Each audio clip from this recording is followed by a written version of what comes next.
This is a West African story, Ghana.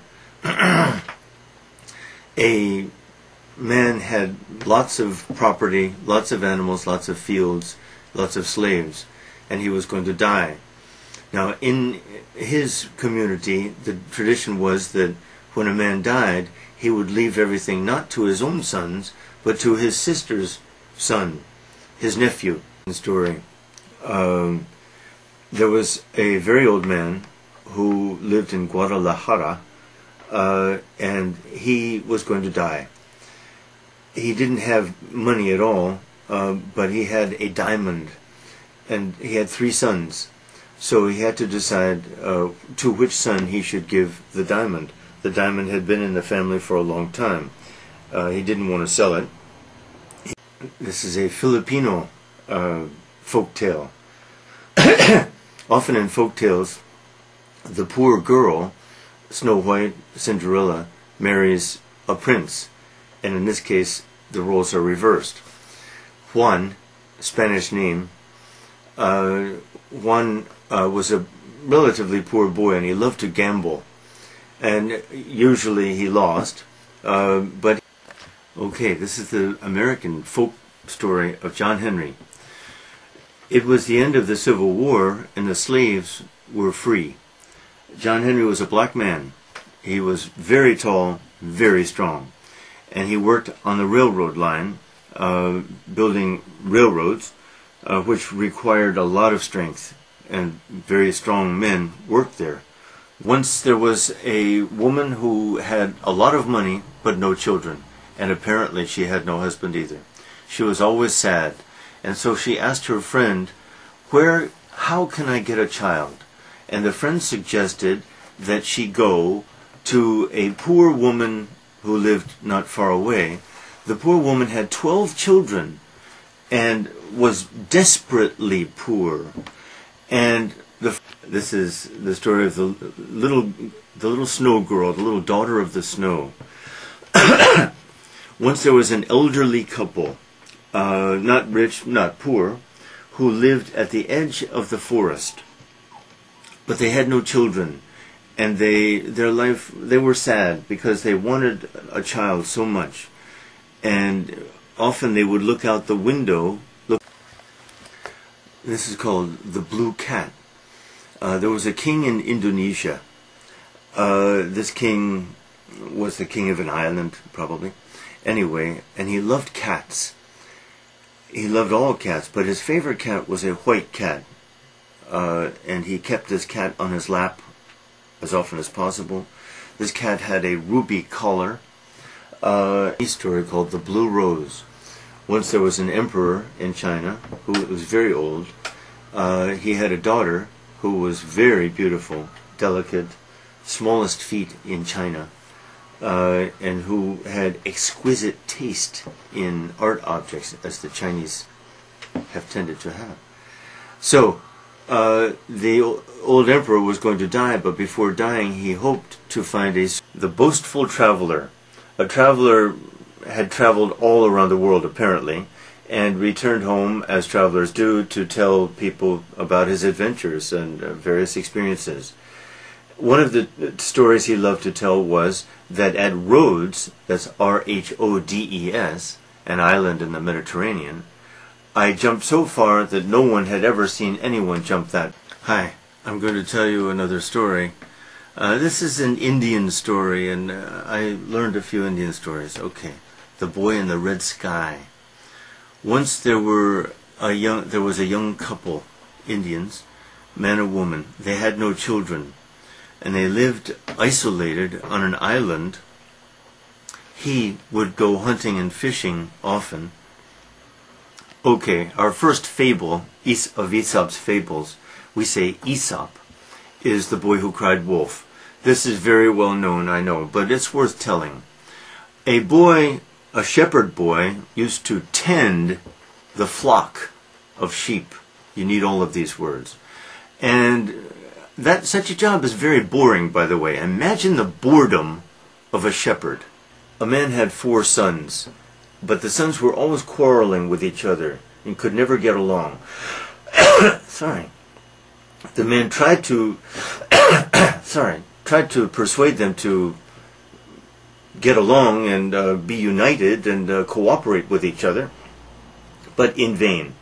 So one day the man brought a bundle of sticks to his sons. Once there was an old fisherman. He had a wife and 3 children, but he was very poor and he was very weak. So every time when he went out to sea, he really didn't have the strength to throw his nets into the sea very often. And other men would throw their nets into the sea many times, collect many fish, and he at most 3. This is called The Giant Bird, though I don't think that's a good title. Anyway, there was a boy. The boy was born with boots on his feet. As he grew, the boots grew too. And the boy had, his name was Oni, by the way. And Oni had a second gift or strange ability. He could not die. He was immortal. Scandinavian folktale. In Scandinavia, especially northern Finland, Norway too, there are Lapps, who are relatively small people who tend reindeer, and some of them wealthy, and there were giants. The giants didn't like the Lapps, and the Lapps didn't like the giants, but the Lapps feared the giants. The giants were irritable, had bad tempers, and could. This is a Chinese story called The Land of the Blue Faces. The emperor's daughter, little princess, had reached marriageable age, and so the emperor and his wife married her to the Lord of Tibet, and Tibet was known as the land of blue faces. Well, the princess was distressed, felt sad. There was a family which 7 sons were in a family. A man and a woman had 7 sons. The first 6 sons were strong, tall, handsome. The 7th son was weak and ugly, and his brothers made fun of him and made his life pretty miserable. Then, when the parents died, then they really made him miserable. This is called The Love Crystal. It's a Chinese story. Once there was a mandarin who had a palace right near a river. He also had a beautiful daughter, but he was determined to keep the daughter out of sight of people until he could find a proper bridegroom for her. So she remained isolated in a room that the window of which. This is a Guatemalan story, apparently. The Lucky Charm. There was a tribe that lived in the forest. The chief of the tribe was the most important person in the tribe. Second most important was the soothsayer, kind of like shaman, little like shaman. And the sooth. This is the story of a man who lived 1,000 years. It's a Chinese story. His name was Tong Pang Suk. Tong Pang Suk. Something must have happened in heaven, they think. Maybe 2 pages got stuck together in the book of life there that contains all of our names and when each of us will die. This is about the north wind and the sun. The north wind and the sun had a bet, and the bet was which of them could remove the coat from a traveler walking along the road. So first the north wind drew up his strength and attacked the man furiously, trying to tear the coat off of him. Okay, this is a Russian story called The Old Father. Folk tales, all of these are folk tales, of course. And folk tales often have some trick element, that is, someone unexpectedly tricks other people. Usually the little man tricks the big man. The underdog, as we call, tricks the overwhelming force. Okay, an old man had 4. This story is called The Shah Weaves a Rug. It's an Iranian or Persian story, but it's basically a folk tale that appears probably in every culture. There were good Shahs like a king, and bad Shahs. Once there was the best of all Shahs. He was very clever, hard-working, and often he mingled. This is the story of Galinka. Galinka was a beautiful child, an only child, and her parents, Russian, in Russia. Typical Russian story. Her parents adored her and never let her work, never let her worry about anything. This story is called The Three Wishes. I think there are many stories in every culture. Every culture produces a variation of this story. A woodman lived in the woods with his wife. They loved each other very much and they were very happy together. They didn't have much, but they always shared. If any stranger or if any person came to their home, they shared with that person. Urashima was a Japanese boy, and he loved the water, and he loved to fish. He loved everything about the water. One day he was fishing, and he pulled up a tortoise.